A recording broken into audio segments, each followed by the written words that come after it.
Por fim, uma forma que eu vou comentar são as explorações baseadas em alguma aleatoriedade, né? São métodos como os que a gente viu de Probabilistic Roadmaps, RRTs, né? São métodos que escolhem para onde ir com uma seleção aleatória.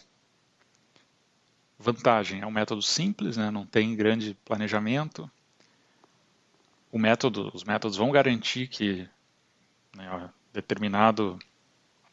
depois de um determinado tempo se completa a exploração do ambiente, mas pode ser bastante ineficiente, né? Porque as seleções para onde o robô vai ir são aleatórias.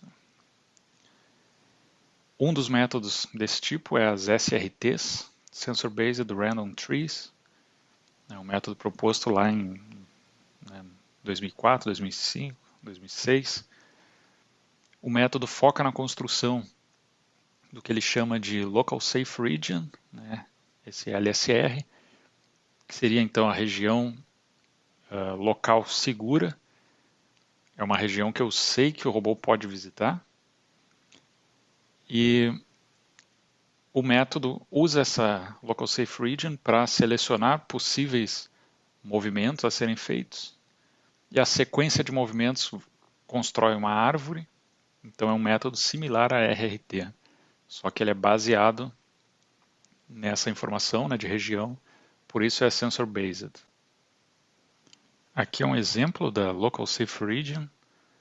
Então, essa região, né, LSR, tem aqui a forma de uma estrela. Então ela está capturando, nesse exemplo, 360 graus. Então ele diz que é, né, essa star-shaped, mas basicamente é a região visível naquele momento, né, considerando as maiores leituras que o robô consegue fazer, as leituras mais distantes.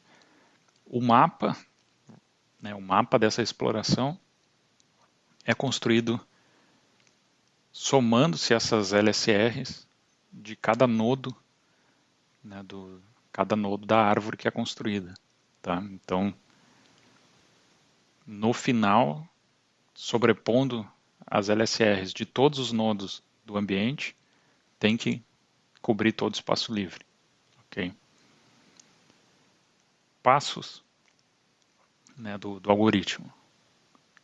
A cada etapa, tu constrói a LSR local ali, né, a tua região segura local, determina as fronteiras de áreas desconhecidas nessa região.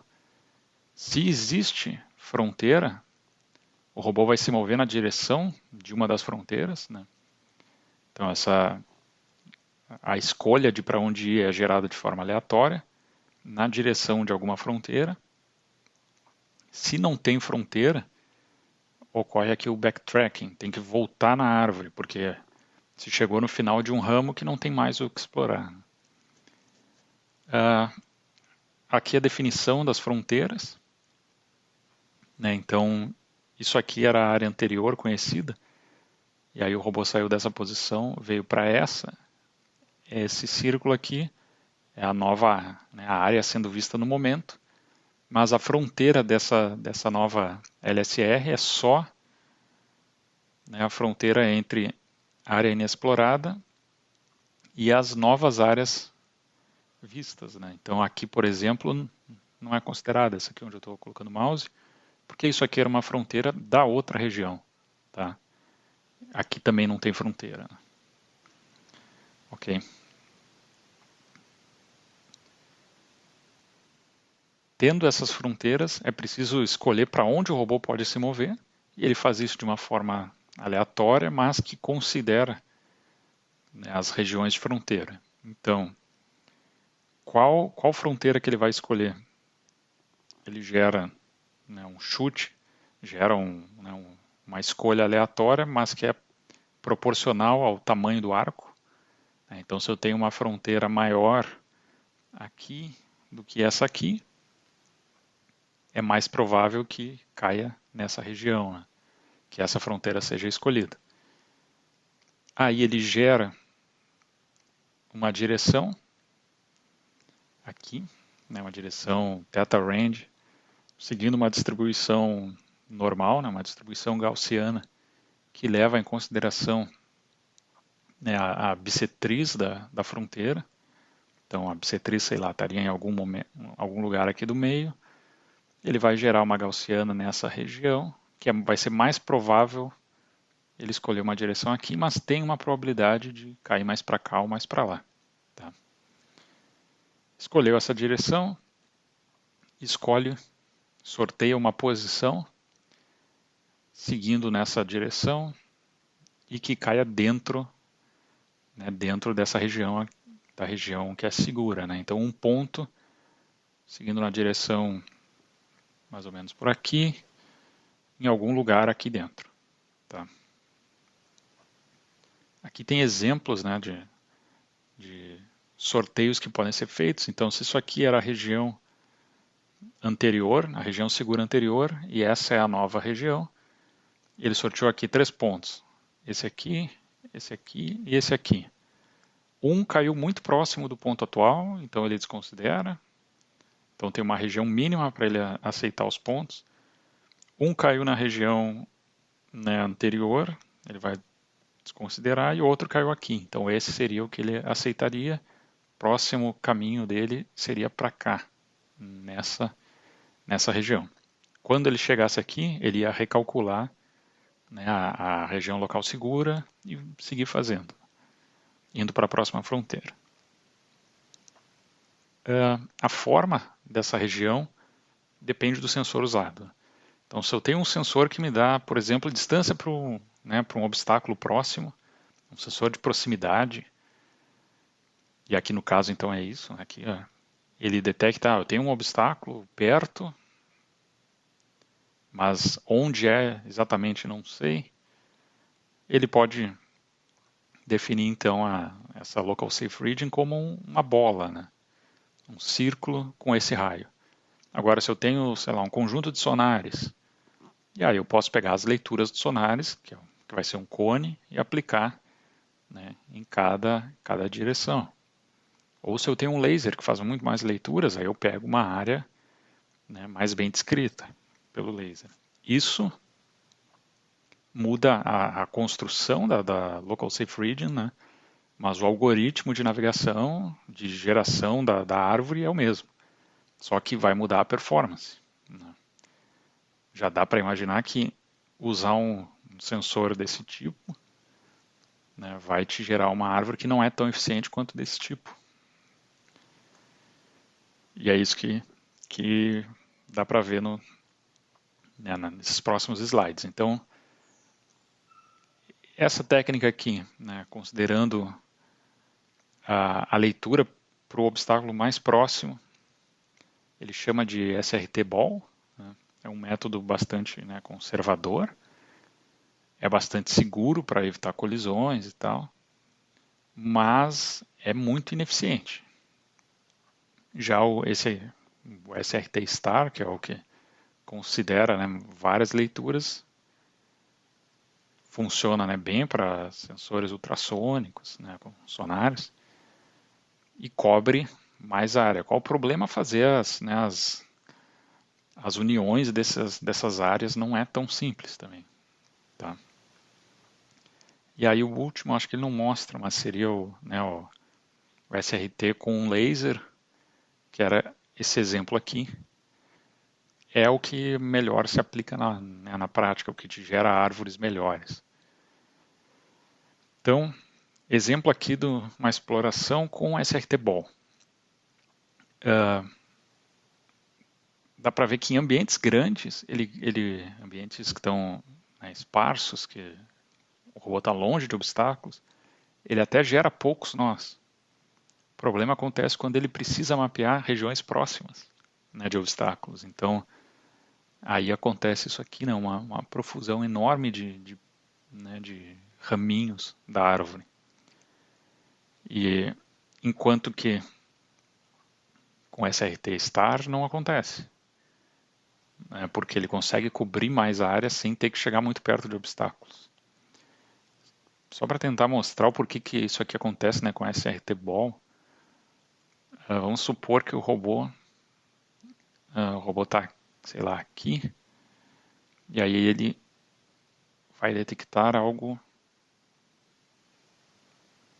tá, sei lá, tá muito torto, algo assim, aí o robô vem para, sei lá, decide vir para cá, e agora ele consegue detectar algo assim, agora ele tem que se mover para essa região aqui, né? Porque é onde ele tem fronteiras. Aí vamos supor que ele vem para cá, agora ele vai detectar algo assim, aí vem para cá, detecta, né, detecta uma região cada vez menor.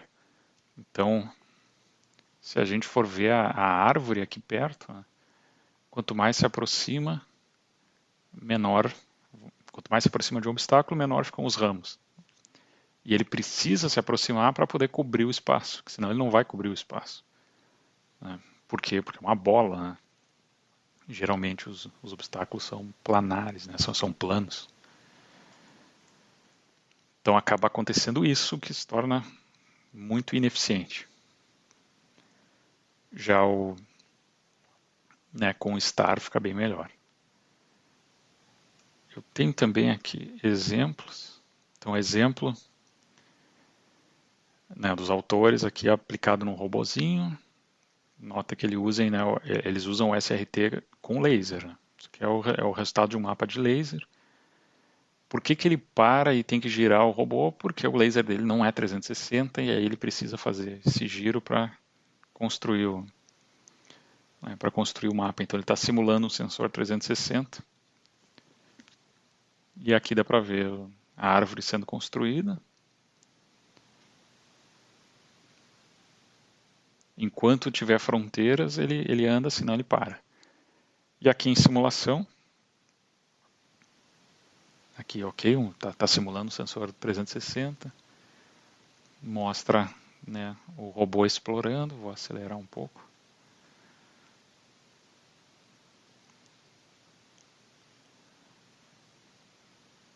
E aí ele vai.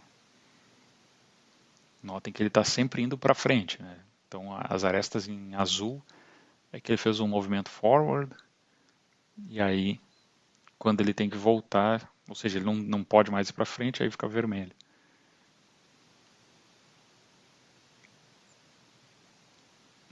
E aí ele vai terminar quando retornar na posição inicial. Né? Que aí não tem mais nenhum lugar para ele ir. Ele volta para a posição inicial. Deixa eu pausar aqui.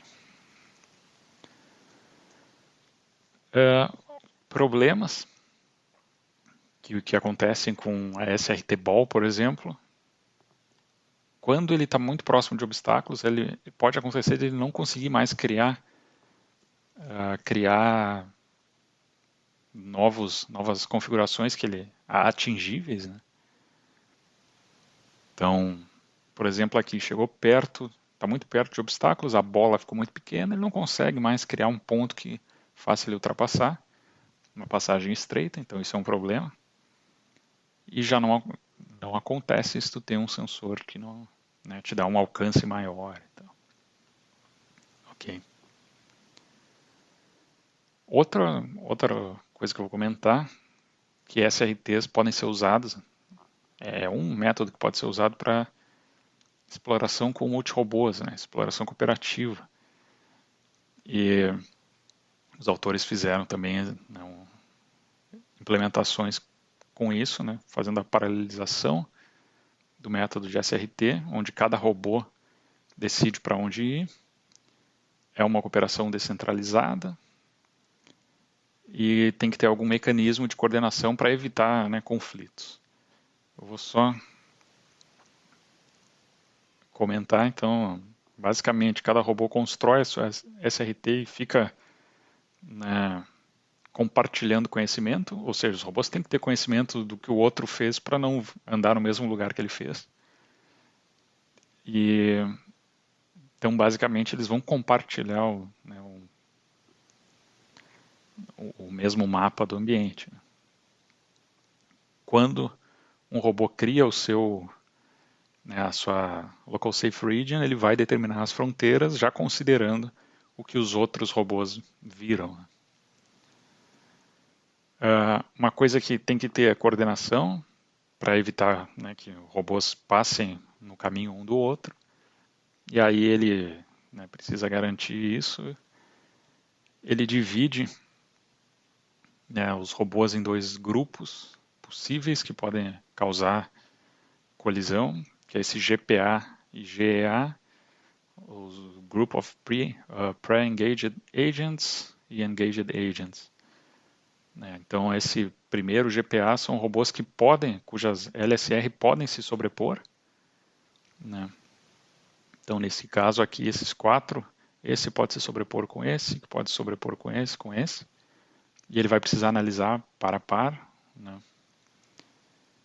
Mas esses aí, eles podem, não quer dizer que eles vão, mas a partir desse grupo ele vai decidir se vai ocorrer ou não sobreposição.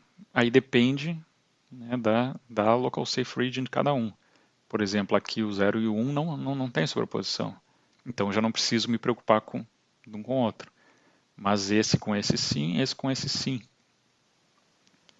E aí o que ele vai fazer é checar, cada um escolhe o seu caminho, né, ver se dentro da LSR de cada um, e ver se vai haver, né, colisão nos caminhos. Se for haver, aí ok, aí eles se comunicam para decidir o que fazer, um vai primeiro, o outro para, alguma coisa assim. Ok. Tem exemplos também, esse aqui era um exemplo.